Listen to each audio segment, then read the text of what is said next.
So I have got the word in my mind that I should use, because I think it is probably the most important way of kind of framing the Coptic experience. That hymenot, which means is how we say religion. It's translated to English as religion, but it really means the living faith, the hymenot. And if we talk about Islam, we say the Muslim hymenot. If we're talking about Judaism, we'll say like Jewish hymenot. If we're talking about Christian, we say Christian hymenot or just hymenot. And everyone is referring to their own as if it's the real one. The relationship between us and the Jewish tradition is a sectarian issue. It's not this potentially genocidal racial problem. Because even in Christ's time, you see the Hebrews in Judea were already in a lot of sectarian arguments. They had Sadducees, they had Pharisees, they had the Zealots, they had the Essenes, they had all of these. It was like this little cauldron of sects that popped up all the time. This is normal in Israelite history, to have these competing sects, different cults that are imported for a large stretch of time. The northern kingdom of Israel basically abandoned the temple religion, and went wholeheartedly into the pagan practice, the Gentile practice of the nations around them. So there's never been a moment where there have not been competing sects in the Israelite experience, with the exception of the Exodus when Moses gave the law to the people. But it's sectarian. So I think having this conversation about the hymenot of the different people is more about how you're interpreting the law, and how we've either received a fulfillment of it or not. That it's not Gospel of John to gas chambers, it's Gospel of John to kingdom or not.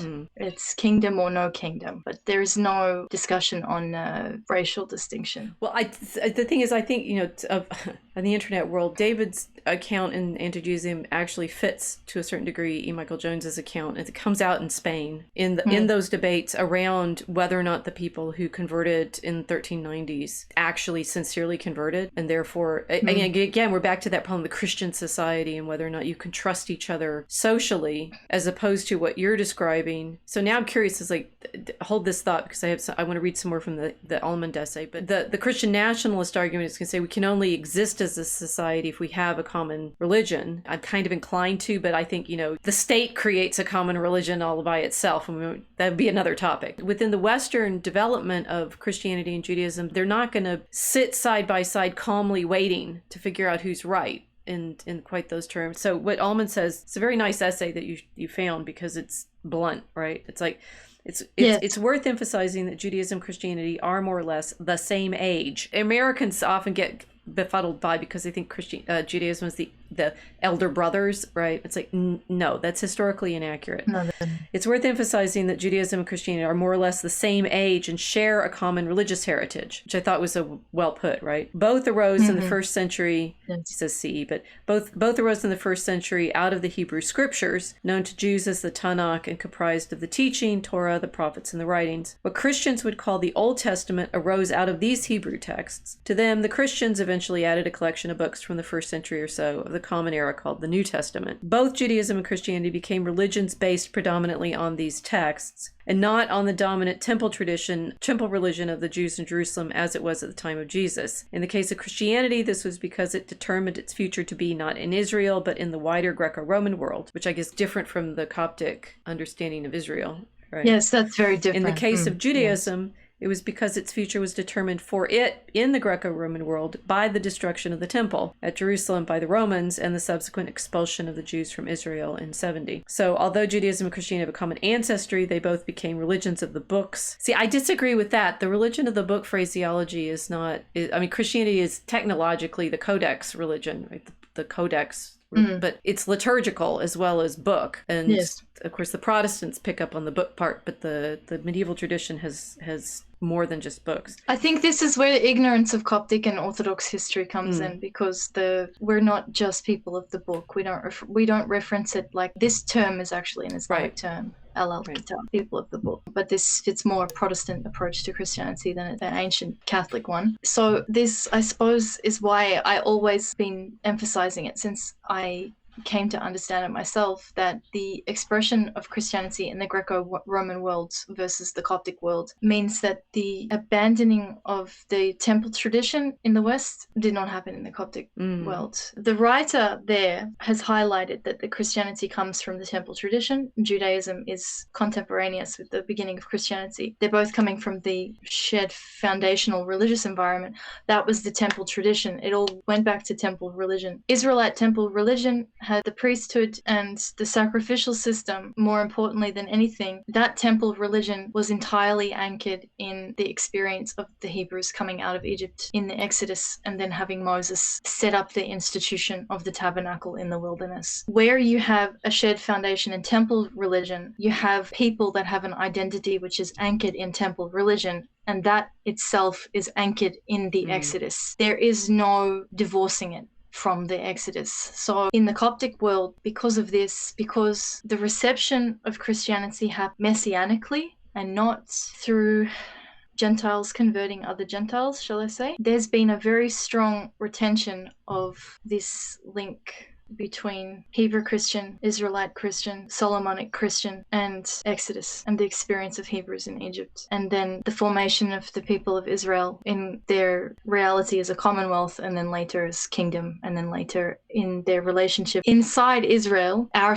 civil war, because this is kind of the Old Testament documentation of sectarian issues just within Israel itself, just with the Israelites themselves, that is eliminated in Christ. Hopefully this is making sense. Well, it's blowing my mind, because I realize, yes, of course, it's like Egypt returns to Egypt. Yeah, we go full circle. Yeah. And nowhere else in the world can that have happened, because Moses led the people out of Egypt. I mean, it's interesting in the exegetical tradition. I said that's what I study, the hermeneutics. Fancy word. So the Christianity in the Greco-Roman context isn't as cut off from the Egyptian as later storytelling makes it sound, because the major schools of commentary were in Alexandria, like Origen, and therefore the allegorical readings that I was studying, right, that I realize I appreciate now, like that Song of Songs commentaries that become so important in the North as expressions of the relationship between Christ and Mary, are modeled on Origen, who is in Alexandria, reading the Song of Songs as a drama of love between God and the soul, or God, Christ and the church, and therefore it is Egyptian. Alexandrian Jews are the ones that are translating the Septuagint in the first place. So the Greco-Roman world has the scriptures in Greek, comes from Alexandria. It's like it's all Egyptian, but we've lost a degree of our sense of that. Protestant world has lost the sense of it, I think, because it's eliminated the iconography that would recall it all the time, because we've got the images in the stack for today. This one actually worked. We're now looking at Holy Prophet Solomon. Wisdom hath builded her house. Oh, amazing! It worked once. Sometimes our streams of pictures and conversation cross. The icons themselves are reminders of the Old Testament world in a way that just reading a physical copy of the Bible. But what I'm thinking is, of course, all of this was still in the medieval Christian tradition in the West, in the North. I mean, it's like it's like the juxtapositions here. What I could say, hey, our streams have converged now. This is showing, in fact, an image of Solomon with the Queen of Sheba, who's dark in the picture, from an altarpiece by Nicholas of Verdun, which is in the North. Right, it's or I think it's an altarpiece, maybe it's a reliquary, I forget. But I remember before, most of what you described to me, it was known throughout the West through the Middle Ages. That it's lost in the Reformation, but it was part of the tradition throughout the High Middle Ages, and that feeling of the Old Testament is necessary to understanding the New Testament always. And the thing is, I think actually the Protestants, even in the early modern period, had much more of a strong sense of that. When it breaks, it starts breaking in the 19th century with the German New Criticism that I keep referring to. That I'm reading David Friedrich Strauss, but this historicizing of the text, which weirdly enough loses this whole history of the actual grounding of the stories in in the places that people always remember. It's like they're grounded in Egypt. They're grounded in the fulfillment of these stories in us, right? The more you and I talk, it's like, I don't know why I feel you're familiar and modern American Christianity is utterly alien, and I don't know what it is. That's probably because we haven't had Protestantism. We haven't gone through a period of sectarian splitting. The iconoclasm. We've not had an iconoclastic crisis in the Coptic world. They did in the Eastern Orthodox churches in the Byzantine churches, but Coptics have never had an iconoclastic crisis. I think it's probably that we've not lost our imagery, and also that, especially with the reception of the Aksumite Empire receiving Christianity as early as it did, it really anchored the Coptic culture in this living remembrance of why we all ended up Orthodox Christians in the first place. Hopefully that makes sense. We would not be Coptic Christians without having the relationship to Israel that we do, both in being Israel and also Israel having fled Egypt and then returned to it at a later time. Right. That might be why. It's a kind of ethnogeographical, what are they called? You know, when you put all the stuff in a box and bury it. Time capsule? Thank you. I'm not very, I'm having blocks today. It's like an ethnogeographical time capsule. You're thinking in images, not words. That's okay. Yeah, exactly. Thankfully, she understands me. Otherwise, I'd have no one to translate. Yeah, I think this is probably why. Well, as you're talking, so now I have a picture of John Robinson's something, the meeting of King Solomon and Queen of Sheba, and you circled something that she's holding. Oh, yeah. So I found that it was a stage performance. It's a reenactment of the meeting of Sheba with Solomon, and the dancers are holding this staff, and it's got the two snakes winding up. It's the medicinal symbol, which I thought was really interesting, because then it re-invokes our pharmakia issue. Well, right now it also invokes the twinning problem, right? So we've got silent Draco, appropriately, yes. Draco, commenting, odd parallel between Protestantism, book and commentary, and Judaism and the Talmud. The liturgical and temple link degrades. But we will say this as Catholics, right? It's in the sacraments, it's in the liturgy. And yes, that has been always one of our challenges, to explain what is the liturgy to people who are more inclined to look for exposition of rules. And everything turns into exposition of rules when you end up in arguments about this in the United States. And I'm not as familiar with what goes on in Europe. Sort of get shimmers and twists of that through colleagues in different ways. But, you know, the United States, all of these Christian nationalism arguments, one, that, as I said, they seem not to be able to define neither term. They seem to be worrying about, I mean, it's like, King Solomon seems like a good guy, right? He makes good judgments. Why would you want a theocratic country? They seem to always go to, well, what laws would you have to live under?